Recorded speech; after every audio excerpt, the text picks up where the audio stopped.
Hey guys, what's up? It's Rygar the Destroyer, and today we're going to be taking a look at Ahsoka Tano from the Star Wars 6-inch Black Series. This is just a really amazing figure, but before we take a closer look at her, let's go ahead and take a look at her packaging. Alright, so here it is, pretty standard for the Black Series. Down here, it's got a picture of Ahsoka. On the side, just kind of a window here. This side, just the red. And then on the back, there's a picture of Ahsoka and a brief description. If you'd like to read that, you can just pause the video. So alright, pretty standard packaging like I said, so let's go ahead and get back to the figure itself. Ahsoka here stands exactly 6 inches tall to the top of her tentacle things here, and then about 5.5 to top of her head, around in here.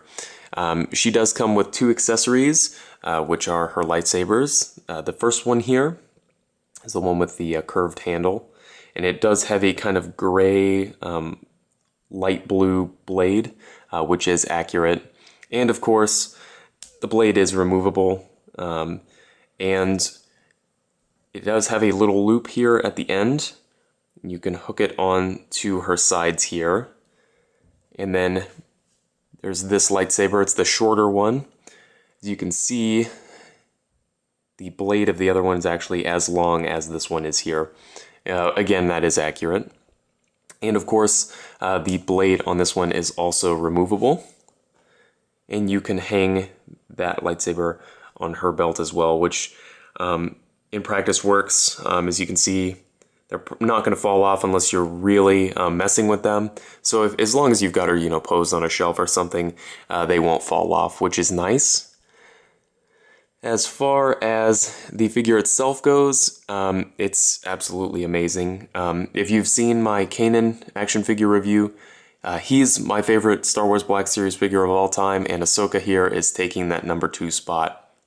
They did an absolutely amazing job of converting her from an animated cartoon into a realistic action figure. And the articulation is fairly well done. There are some minor complaints that I have, but nothing too major. So let's go ahead and run through it here. She's got a ball peg and a disc in the neck, but you're really not going to be able to use it.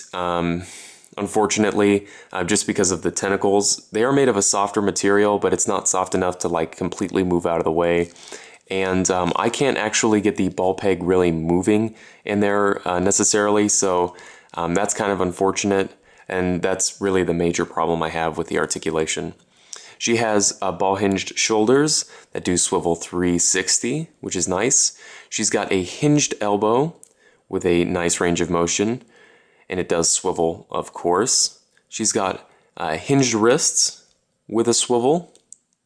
Again, nice articulation there, or nice range. She's got a double ball peg in the torso, which gives her an absolute ton of articulation there, which is nice. She's got T-jointed hips, and they are limited by the skirt, I guess, or the tunic. But that's, to be expected. She can still kick forward and back. And I like how they used a mixture of the fabric here and the sculpted upper body, along with the soft rubber armor pieces. I'll be doing a review of the new Luke Skywalker, and I'll complain about how awful that tunic is on him. But that's for another video. She does have an upper leg swivel, double jointed knees, and then hinged ankles with an ankle rocker. One thing I will say is her feet are rather small. They're not undersized, that is accurate to the TV show, but it can be kind of difficult to get her to stand just because of how kind of small her feet are. So you'll just have to play with it for a while. But aside from that, the kind of small feet and the problem that I have with the neck articulation, this is an absolutely amazing figure. If you like Rebels as a TV show, definitely worth picking up. And if you just like great action figures, again, this is an amazing figure. So if you have any comments or questions, please leave them down in the comment section below, and I guess I'll see you later.